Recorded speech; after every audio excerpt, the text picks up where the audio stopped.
Heat transfer example problem. Flat plate in uniform parallel flow with constant surface temperature. Air at a temperature of 30 degrees Celsius flows at a velocity of 40 meters per second over a flat plate a half a meter in length and 1 meter wide. Note that the length is aligned parallel to the flow. The surface is held at a constant temperature of 300 degrees Celsius. For part A, find the heat transfer rate assuming transition to turbulent at a critical Reynolds number of 5 times 10 to the fifth. For part B, calculate how the heat transfer rate changes if the flow remains laminar. For part C, calculate how the heat transfer rate changes if the flow is tripped to turbulent at the leading edge. For part D, calculate how the heat transfer rate changes if the plate is rotated 90 degrees. Our first assumption for this problem is that the air flow is steady with uniform free stream velocity and uniform free stream temperature. Also, the velocity is assumed to be aligned with the plate. Our second assumption is constant properties for each of our two cases, which is reasonable as long as the properties have less than a 10% variation over the range of conditions. Our third assumption is that there is negligible radiation for the exterior boundary. This is a reasonable assumption for moderate temperatures combined with significant convection at the exterior boundary. Our fourth assumption is that we will assume transition from a laminar to a turbulent boundary layer at a critical Reynolds number of 5 times 10 to the fifth. Our fifth assumption is that the air is an ideal gas at atmospheric pressure, which will be used to look up properties.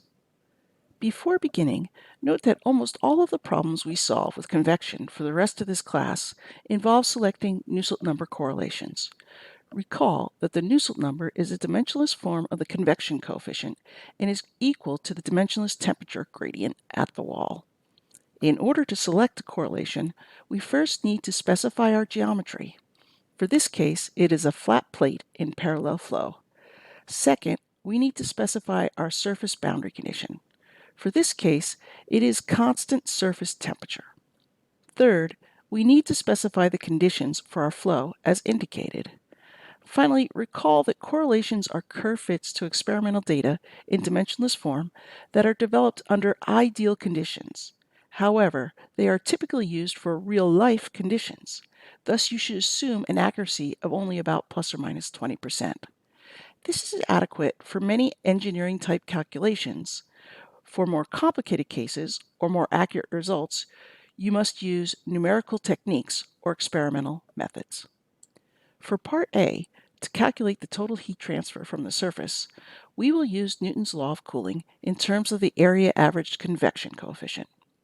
To obtain a value for the area averaged convection coefficient, we will look up an average Nusselt number correlation as expected.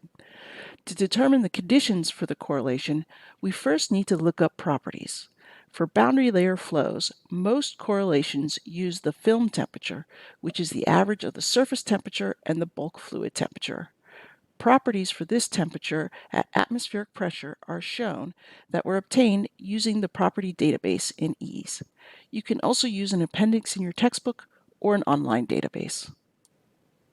The next condition we need to determine is the flow regime, so we calculate the Reynolds number to be 6.45 times 10 to the fifth.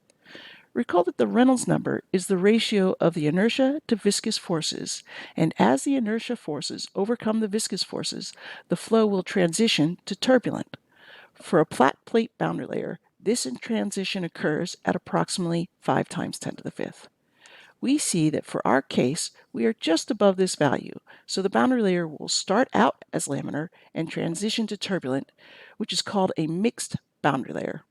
We then select an average Nusselt number correlation that corresponds to all of our conditions, and we get a value of 684.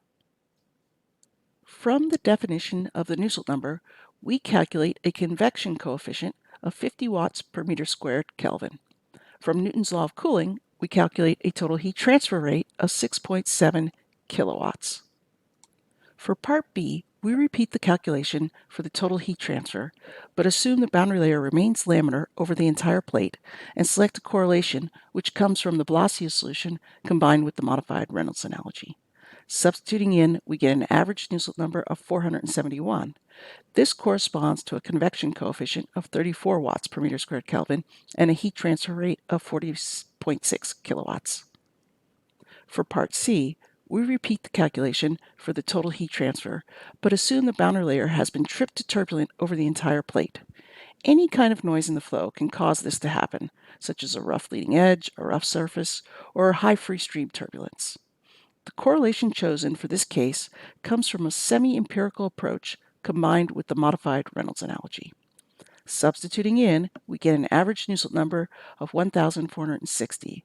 This corresponds to a convection coefficient of 107 watts per meter squared Kelvin and a heat transfer rate of 14.4 kilowatts.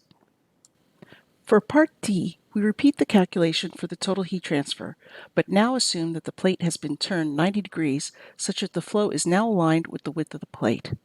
This results in doubling the Reynolds number calculated in part A, which means that the boundary layer is still mixed. Thus, we can still use the same mixed correlation as before. Substituting in, we now get an average Nusselt number of 1,760. This corresponds to a convection coefficient of 64 watts per meter squared Kelvin, making sure to use the correct dimension for this calculation, and a heat transfer rate of 8.6 kilowatts.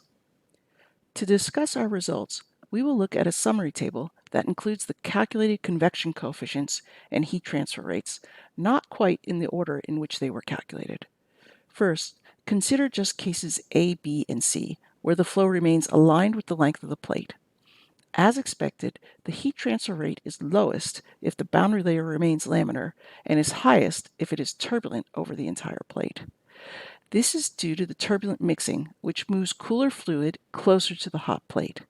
This increases the temperature gradient at the wall and enhances the heat transfer. For case A, with mixed flow, the heat transfer lies in between the results for laminar and turbulent flow. Next, we note that the heat transfer for the case where the plate is turned 90 degrees does indeed change. This is because the boundary layer now has twice as much length to grow, and the amount of heat transfer will also change for the second half of the plate with the thicker boundary layer. For this case, comparing the mixed flows, we find that the heat transfer increases. To get a better understanding why this is the case, we will look at a plot of local and average convection coefficients versus distance along a flat plate for these flow conditions. First, note that the local convection coefficient is always higher for the turbulent boundary layer due to turbulent mixing than the laminar boundary layer at all locations as expected. Second, note that the local convection coefficients for the laminar and turbulent cases are theoretically infinite at the leading edge of the plate at x equals 0 and then decrease with x. This is because the boundary layer is theoretically infinitely thin at the leading edge. Thus, the temperature gradient, which drives heat transfer, is also theoretically infinite.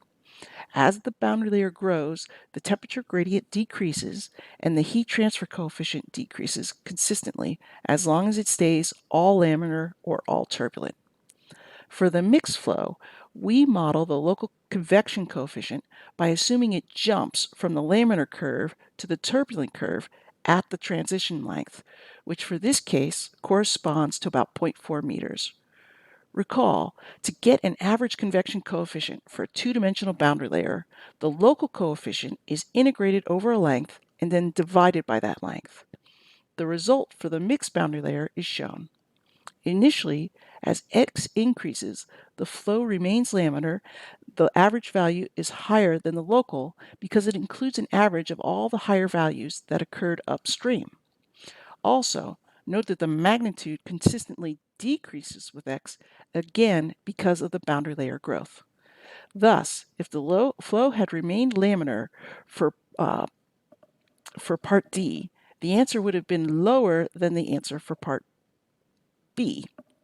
However, once the flow transitions, we begin averaging in the higher values for the turbulent flow, and the average convection coefficient then begins increasing.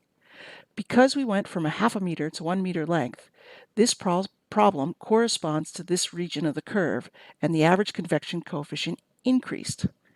Eventually, if the plate is long enough, the length of the plate that was laminar will become negligible compared to the part that is turbulent.